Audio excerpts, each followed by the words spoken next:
Dura derrota de Universitario de Deportes en el Estadio Monumental de la UNSA ante Fútbol Club Melgar, que lo deja prácticamente fuera de la pelea por el torneo Apertura de este año 2026. Los cremas sufrieron una dolorosa caída en la ciudad del Misti contra un equipo dirigido ya por un nuevo entrenador como lo es el señor Miguel Rondelli, y por el cual hoy por hoy Melgar demuestra una nueva y mucha mejor imagen en el torneo nacional.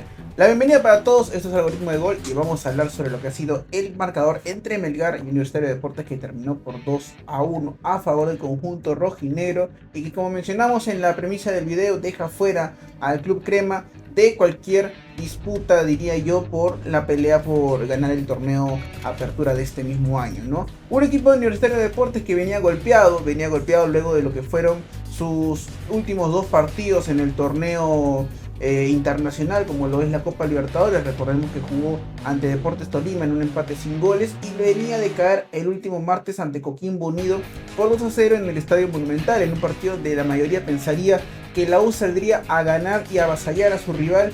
No fue lo que muchos esperaban. El equipo chileno, el actual campeón del fútbol chileno, dio el golpe en el coloso de Ate, y por el cual muchos ya cuestionaban más que nunca lo que era la continuidad o no de Javier Rabanal como entrenador de Universitario de Deportes.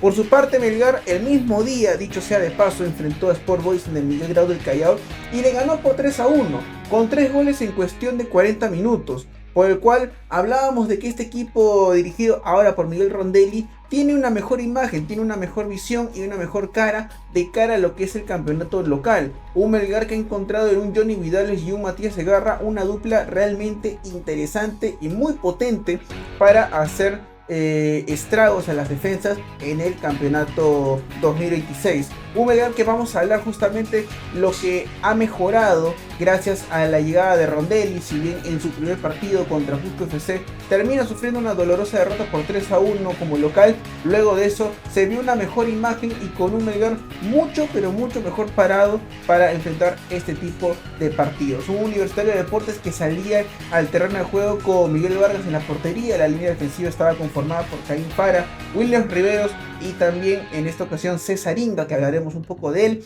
En la mitad de la cancha, Jesús Castillo con Jairo Concha y la novedad de Héctor Fertoli como titular. Por los carrileros, ya es de costumbre, Andy Polo y Carabalí, y en el ataque volvía Edison Flores para acompañar a Alex Valera, como en viejos y gloriosos tiempos de Universitario de Deportes. Y cuando me refiero a viejos y gloriosos tiempos, hablo del 2023 y 2024, porque en el 2025 Edison Flores prácticamente ni siquiera se presentó, diría yo, a jugar el campeonato nacional. Es cierto que marcó uno que otro gol, pero no fue esa pieza fundamental como lo vimos en los dos primeros campeonatos del elenco crema, al mando de Fossati y de Fabián Bustos. ¿Qué podemos hablar del partido? Un partido que diría yo que solamente tuvo emociones en los primeros 10 minutos. Por ahí una polémica de un posible penal sobre William Riveros, pero que vamos a ir tratando de desmenuzar poco a poco, ¿no? Vamos a empezar con lo que es lo más importante, diría yo, ¿no? Los goles. Los goles llegan en cuestión de 8 minutos. El partido termina arrancando de manera accidentada, diría yo, en la transmisión del encuentro, porque el partido entre Alianza Atlético y Sport Boys, que era la previa a este encuentro, diría yo, estelar de la jornada entre arequipeños y cremas, termina viéndose retrasada el inicio de la transmisión, porque el partido de Sport Boys ante Alianza Atlético termina corriéndose hasta 14 minutos más por el tiempo adicional que se tuvo que jugar. Luego lo que ver ya los anuncios comerciales que tiene ya sí o sí que proyectar la casa televisiva como lo es L1 Max, se entiende que tengan que poner a todos los patrocinadores en la tanda comercial, pero quitó la posibilidad de que justamente los hinchas puedan ver el ingreso de los jugadores, las alineaciones, las formaciones, al punto que apenas arranca la transmisión lo primero que vemos es un balón al espacio para Nicolás Coaglialta, que hace lo que quiere con la defensa de la U, principalmente con César Inga, un César Inga que realmente en esta temporada yo diría que ha perdido todo nivel que recordamos de la temporada 2025. Ese Inga que te recortaba muy bien en defensa, que pasaba bien al ataque, que tenía esa visión de proyectarse y buscar los goles cuando a veces los volantes o los delanteros no aparecían. Inga ya perdió todo eso, diría yo.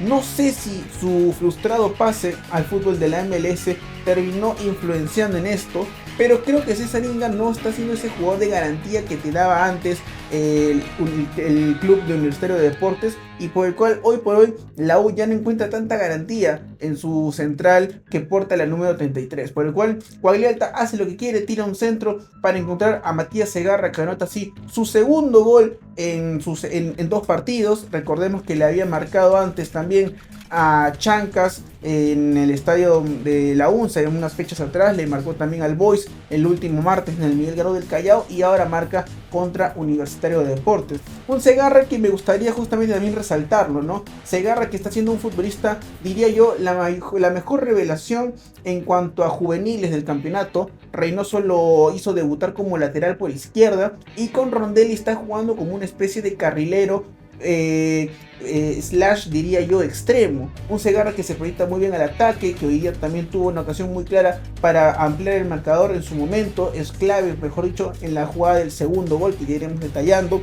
Pero Segarra es un futbolista que, como mencionaba Diego Revalete en la transmisión, tiene detalles o tiene cositas, diría yo, como Marcos López en 2018. Un Marcos López que, recordemos, fue parte de aquel tridente de Emanuel Herrera, el Gaby Costa, que termina saliendo campeón en el año 2018 de la mano de Mario Salas, dicho sea de paso, pero que era un futbolista con ese talento justamente de ir al ataque, de recortar muy bien en defensa, de ser muy colaborativo por su banda y siempre estar atento a lo que era la defensa o el ataque. Segarra tiene esas características muy interesantes, muy llamativas, y creo yo que no va a demorar en dar el salto a un equipo más importante del país, o por qué no consolidarse en Melgar y dar el salto al extranjero en algún momento. Es un chico que tan solamente tiene 19 años, va a cumplir 20 en este año porque es categoría 2006, y que diría yo es uno de los futbolistas que hay que tener muy de reojo en el fútbol peruano. Ya fue convocado por Mano Menezes en la primera convocatoria del brasileño para los partidos ante Senegal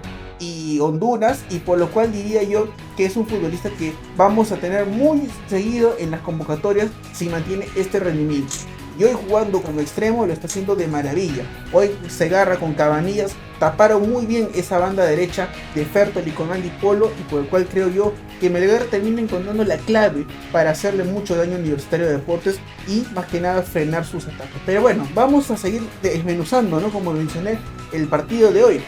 Un partido en como que la U termina siendo sorprendida porque en cuestión de 2 minutos ya perdía 1-0, y unos minutos más tarde un contragolpe de Melgar nuevamente encuentra a Segarra, que habilita a Johnny Vidales, que llegaba solo por el punto de penal, y anotaba así el 2-0 a favor de los rojineros. La cara de Rabanal lo decía todo, un Rabanal que el día de hoy cumplía 47 años, en el día de su cumpleaños no pudo tomar, diría yo, las mejores decisiones para afrontar un partido que se le complicaba desde el inicio, pero que al fin y al cabo termina, podríamos decir, un poco salvando las cosas el gol de Jairo Concha 2 minutos después.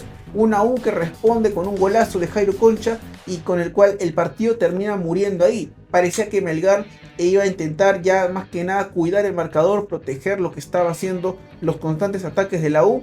Pero la U tampoco fue un equipo que uno diga que fue muy frenético para ir a buscar el gol rival. Es más, diría yo que por su parte el partido se volvió muy chato en cuanto a lo que eran las intenciones de gol. No recuerdo una tajada milagrosa de Cáceres, no recuerdo una tajada más tampoco de Miguel Vargas, en donde diría yo que el partido termina apagándose un poco tras el primer gol de, bueno, tras el último gol de Jairo Concha, por el cual hablamos de que el partido se termina volviendo más que nada un ensayo de pases y pases. La U tratando de ir más o menos en base a lo que era la construcción del juego, elaborando por el medio campo. Un Jairo Concha que diría yo que es el futbolista más importante de la U, no solo en este partido, sino en el campeonato. Pero hay jugadores que no están dando la talla. Hay futbolistas como lo son Valera, hay futbolistas como también Andy Polo. No voy a decir el tema de los extranjeros porque creo que me quedaría corto el tiempo explayándome en jugadores como Fertoli, Silveira y Gassama en su momento, pero creo que los fichajes de la U no están dando tampoco la diferencia. Pero jugadores que ya están consolidados en este equipo no están dando la talla. No voy a hablar del caso tampoco de Edison Flores, un Flores que desde el año pasado, como mencioné, no está siendo fundamental en Universitario de Deportes, y que hoy por hoy es un jugador que diría yo está ahí, que apoya en cuanto a su jerarquía, pero no apoya en cuanto a lo que es el presente de su estado físico o en su estado futbolístico actual. Un Edison Flores que está apagado hace muchísimo tiempo y que tiene que recurrir justamente a la U en encontrar un Valera que esté inspirado. Y Valera no está siendo una carta de garantía de gol. Hoy Valera no es para nada ni la sombra de aquel Valera que fue el futbolista más importante y trascendental de la U para ganar el Clausura del 2005. Porque si la U termina ganando el Clausura del 2005 es en gran parte de Alex Valera. También no podemos quitarle peso, ¿no? a Jairo Vélez, a Jairo Concha, que fueron piezas fundamentales en aquella U. Pero Valera fue el hombre de los goles importantes. Y en este año Valera no está siendo para nada ese jugador que le pueda cambiar la cara a Universitario de Deportes. De ahí, como mencionábamos, ¿no? El partido se que termina volviendo más que nada de un ida y vuelta. Melgar tratando más de apelar a lo que era los contragolpes. Melgar, el equipo de Rondelli, al menos no es un equipo que busque mucho la elaboración del juego, ni tampoco tener una posesión muy larga. Es un equipo que más es frontal y directo para ganar la espalda de los defensas, o por ahí de repente que Quagliarella se invente una genialidad, un Quagliarella y un Lautaro Guzmán que diría yo que tienen mucha más confianza con Rondelli que con Reynoso. Son jugadores que saben que van a tener el puesto para ellos si mantienen el buen desempeño que están mostrando y no sufrir las rotaciones que nos tenía acostumbrado siempre el Cabezón. Por ello, creo que en el partido de hoy, tanto Quagliarella como Lautaro Guzmán nos terminan demostrando un partido muy pero muy interesante por su parte. De ahí, Rabanal, si tiene peso o no en esta derrota, yo diría que en parte sí y en parte no. ¿Por qué? Porque Rabanal termina planteando un equipo que diría yo que en base a las ausencias, como lo era conocido de Alzugaray y de Martín Pérez Guedes y también de Matías Di Benedetto, hacen las variantes, diría yo, más sensatas. No está Di Benedetto, pongo a Inga. No está Pérez Guedes, ok. Silveira no me está funcionando, pongo a Fertoli. Aunque de repente creo que el hincha hubiese preferido meter a Calcaterra desde un inicio. Y si no está tampoco disponible Alzugaray y no confía en el Tunche Rivera, diríamos muchos, en parte desde el inicio, ok, meto, ¿por qué no?, a la Oreja Flores a ver si algo me puede dar. Creo que en cuanto a lo que es el replanteo, pasando a una línea de 4, porque la U replantea a partir del segundo tiempo y es en base a ese replanteo que consigue las ocasiones, podríamos decir, más cercanas a conseguir un empate, pero donde no diría yo que estuvo muy cerca de lograrlo. ¿Por qué? Porque la U en el segundo tiempo aplica la variante de hacer una línea de 4 con Polo, Fara, Santamaría en lugar de Riveros y Cesaringa, formando una línea de 4, Jesús Castillo como único volante de ancla, teniendo de apoyo a Jairo Concha, a Calcaterra y a Héctor Fertoli, y dejando en punta a Alex Valera con Brian Reina. Un Reina que diría yo que hoy día tuvo mucha ansiedad de cara al arco, termina mandando 2 remates, si no me equivoco, por encima del travesaño. Silveira se come un balón debajo del arco también, y el Tunche Rivera también tiene un remate por encima del arco de manera escandalosa. Entonces ahí es donde va mi punto. Si Rabanal tiene la culpa al 100% no de la derrota, yo diría que es un 50-50, porque Rabanal no plantea muy bien un equipo que termine pudiendo reponerse luego del 2-1, porque la U yéndose al descanso 2-1, creo que pudo haber hecho mejor las cosas teniendo la misma alineación con la cual salió al primer tiempo.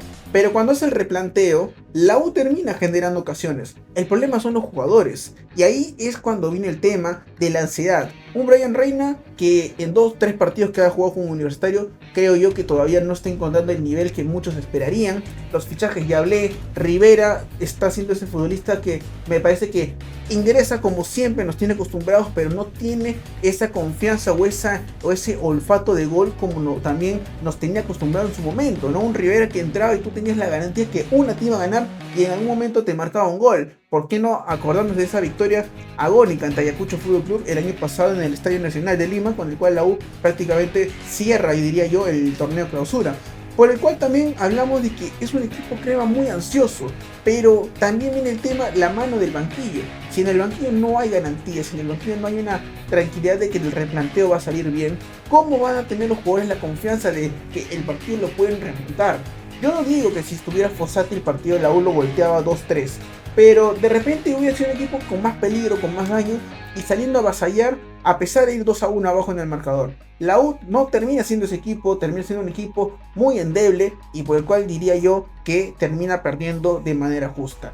Vamos a hablar también mucho sobre algunas polémicas, principalmente sobre lo que fue el penal o no a Williams Riveros. Creo que sí hay penal por parte de Matías Lazo, hay un contacto en la parte de la pierna izquierda del central paraguayo de la U cuando va a buscar un balón detenido, pero antes hay un fuera de juego de Jesús Castillo, que termina siendo partícipe de la jugada, porque termina, podríamos decirlo, termina cortando o cruzando a Matías Lazo, y eso termina justamente incomodando al jugador para que genere contacto contra Williams Riveros. Por lo cual, con tal de tener a Castillo ahí, sea o no importante en el cruce de Lazo con Riveros, el hecho de que esté ahí cruzando la jugada y haya un contacto cerca para Riveros, termina generando que se cobre no penal a favor de Universitario de Deportes. Por lo cual creo yo que la decisión de Bruno Pérez en no sancionar el penal fue justa, y con el cual no hay mucha polémica que darle. Entonces la U termina perdiendo por 2-1, termina a 8 puntos de Alianza Lima y de Chancas. Recordemos que Alianza tiene un partido más jugado, y ahorita a mitad de semana la U va a reponer sus partidos pendientes. La U contra el Deportivo Garcilaso en el Estadio Monumental, un partido que creo yo que va a ser al rojo vivo, porque la U, si no gana ese partido en el Monumental, creo yo que no solamente la pelea por la apertura va a estar simplemente ya enterrada, sino que diría yo que la continuidad de Rabanal ya está muy pero muy en tela de juicio. Creo que ahorita ya lo está, pero si no le gana Garcilaso, no sé si llega el tercer partido de Copa Libertadores. Lo tendría muy pero muy complicado, mientras que Chancas va a jugar como local ante Cienciano, un Cienciano que le acaba de ganar por 2-1 a Moquegua FC, y por el cual estamos hablando que va a ser un rival muy pero muy duro y que va a estar ahí peleando hasta el final de este torneo Apertura 2026. Eso ha sido todo por hoy. No olvides dejar tu like, suscribirte, y nos vemos en un próximo video.